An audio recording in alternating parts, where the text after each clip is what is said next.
Hello guys, আজকে আমরা Ryzen 9 দিয়ে একটা পিসি বিল্ড করব, গেমিং পিসি।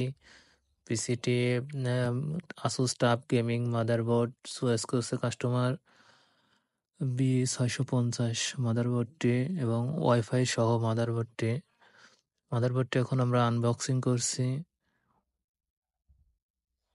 একদম ইনটেক মাদারবোর্ড। আমরা মাদারবোর্ডটি আনবক্সিং করে নিলাম।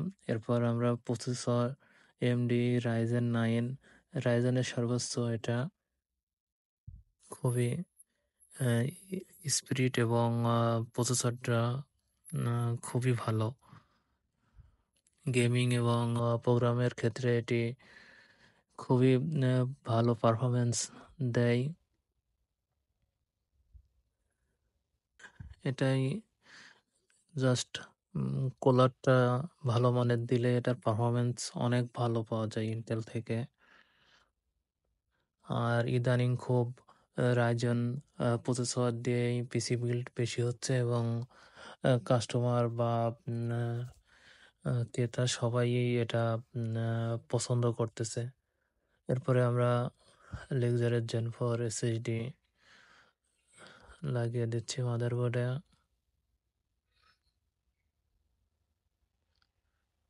SSDটা লাগিয়ে দিলাম, দিয়ে SSDর উপরে কভারটা, হিটসিং,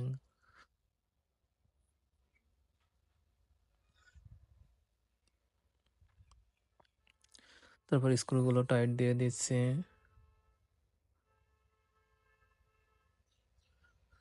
স্ক্রুগুলো টাইট দিয়ে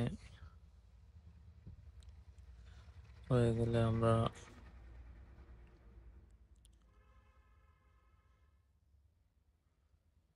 এরপরে আমরা পাওয়ার সাপ্লাইটা আনবক্সিং করে নিচ্ছি। ZXT-র পাওয়ার সাপ্লাই 750 ব্রঞ্জ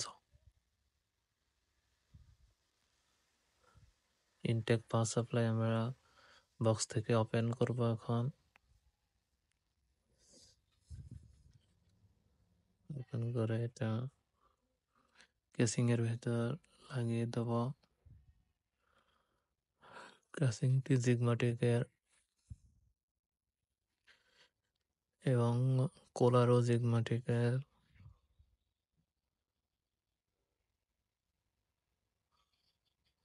পাওয়ার সাপ্লাইটা আমরা স্ক্রুগুলো দিয়ে আটকে দিচ্ছি।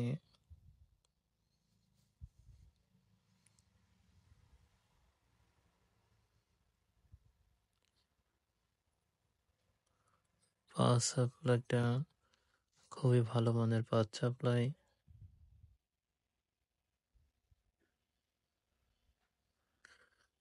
দিন দিন AMD চাহিদা অনেক বেড়ে যাচ্ছে।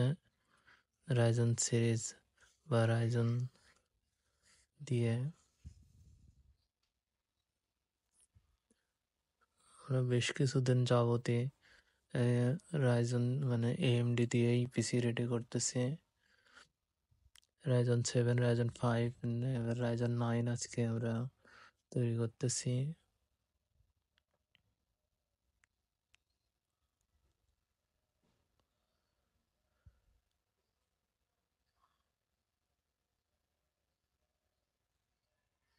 ক্যাসিংটা আমরা ক্যাসিং এর ভিতরে মাদারবোর্ডটি বসিয়ে দিলাম, দিয়ে আটকিয়ে এবার কেবলিংটা করে নেবো।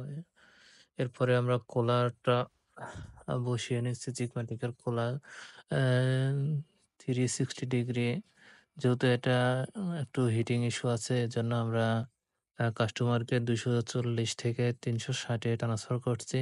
আপনারা প্রথমে দেখছেন ভিডিওতে 240 ডিগ্রির ইয়েটা, তো আমরা পরে 360 নেওয়ার জন্য পরামর্শ দিই এবং কাস্টমার সেটা মেনে নিয়ে 360 ডিগ্রি নেয়। ওনার পারফরমেন্সের জন্য এটা খুব ভালো হবে, এজন্য আমরা তাকে এটা নিতে সাজেস্ট করি। যেহেতু এত দামি পিসি, সেহেতু কুলারটা একটু নিম্নমানের জন্য তিনি ভালো পারফরমেন্স পাবেন না। আমরা এর প্রসেসরে পেস্ট লাগিয়ে দিচ্ছি। পেস্টিংটা লাগিয়ে দিচ্ছি।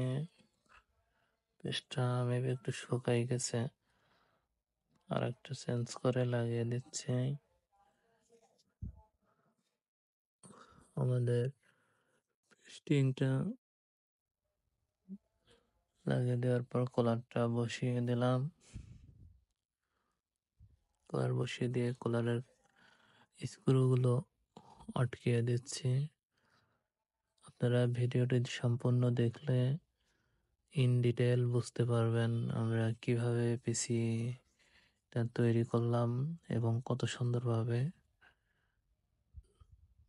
দেখতে থাকুন আমাদের ভিডিওটি এবং আমাদের চ্যানেলটি সাবস্ক্রাইব করে দেবেন আপনাদের যদি ভালো লাগে, কারণ আপনারাই আমার অডিয়েন্স এবং আপনাদের জন্যই ভিডিও তৈরি করা।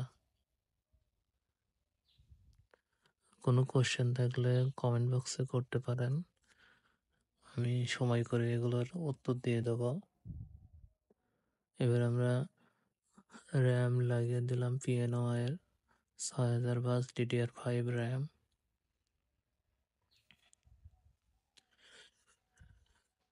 এরপরে আমরা কেবলিংটা করে নিচ্ছি। দেখতে থাকুন। অনেকেই কেবলিংটা দেখায় না, কিন্তু আমি যতটুকু পারি আপনাদের সুবিধার জন্য এবং যাতে সহজ হয় আপনাদের পিসি বিল্ড করতে, সেজন্য আমি দেখিয়ে দিই যতটুকু পারি। আপনারা যাতে সবটুকু বুঝতে পারেন বা কোনো বাধার সম্মুখীন না হন।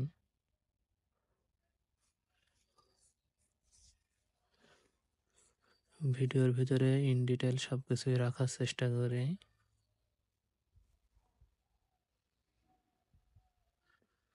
আর আপনাদের জন্য যতটুকু শর্টভাবে করার দরকার ভিডিওটি সেভাবেই করি।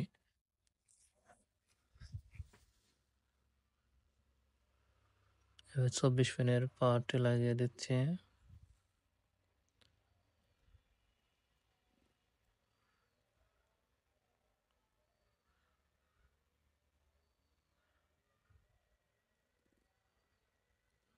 তারপরে আমরা কেবলিংটা এই পাশ দিয়ে করে নাও।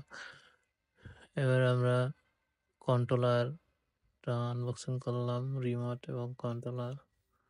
এতে RGB লাইট বিভিন্ন কালার দিতে সক্ষম, কন্ট্রোলার থেকে নিয়ন্ত্রণ করা যায়। দেখেন আপনারা কিভাবে আমরা লাইনগুলো দিয়ে থাকি।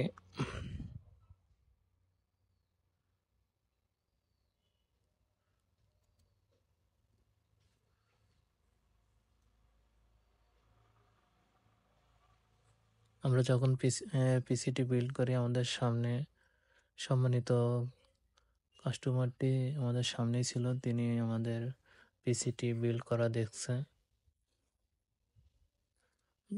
আমরা যদি কাস্টমার চাই তার সামনেই পিসি বিল্ড করে থাকি বা প্রাথমিক বা বেসিক কাজগুলো তাকে দেখাই।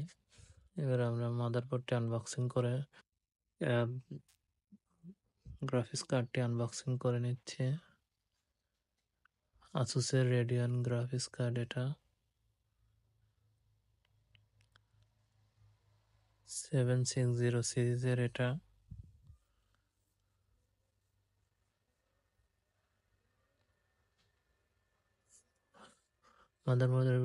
মাদারবোর্ডের ভেতর বসিয়ে স্ক্রু দিয়ে আমরা টাইট করে দিলাম। এরপরে পিসিতে পাওয়ার দেওয়ার পরে এই অবস্থা। ধন্যবাদ আমাদের ভিডিওটি দেখার জন্য সবাইকে।